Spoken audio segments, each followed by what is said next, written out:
Loren Diak Maluksira Hau Maria Tavares se apresenta a notícia Railaran de Russi Programa Estel News. Relaciona o governo a tua proposta alteração da lei eleitoral presidente da República, ex-ministro estatal Tomás Cabral considera nem intenção política também lei agora laudia aquela. Declaração de Tomás Cabral hatoba jornalista e Parlamento Nacional benghira halau audiência ho Comissão a quarta ne. Tuirnia orasni rona candidato lahotu. Maybe semak tem que convoca processo ne mak presidente da República. Lei eleições presidenciais ao reni contudo é mais político. Orasni tarona candidato lahotu. Maybe semak tem que convoca processo ne presidente da República.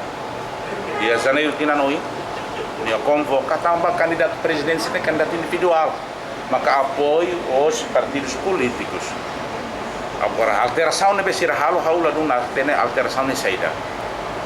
A alteração né labele contra falita né a Constituição da República.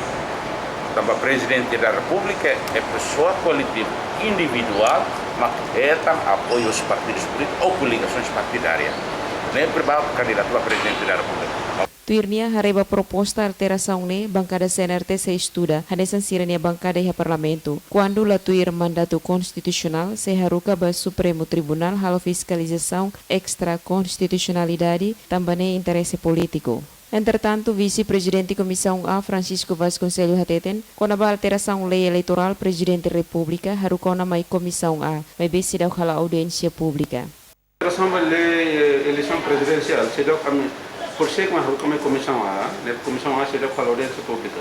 Hoje está a audiência pública para a lei poder local, não, eleição municipal. Lei recenseamento eleitoral, alteração da lei recenseamento eleitoral, alteração da lei órgão de admissão eleitoral, alteração da lei eleição presidencial. Depois matamos a comissão A, vai chamar a comissão A, agenda vai dia 8 de junho, mas a audiência pública, né? Vai ter sido para discutir vai ter. Tuirnia alteração da proposta lei ne husi governo makharuka mai parlamento nebe kona bania substância nia parte sedau kare. Guilhermina Franco, Madalena Horta, STL News.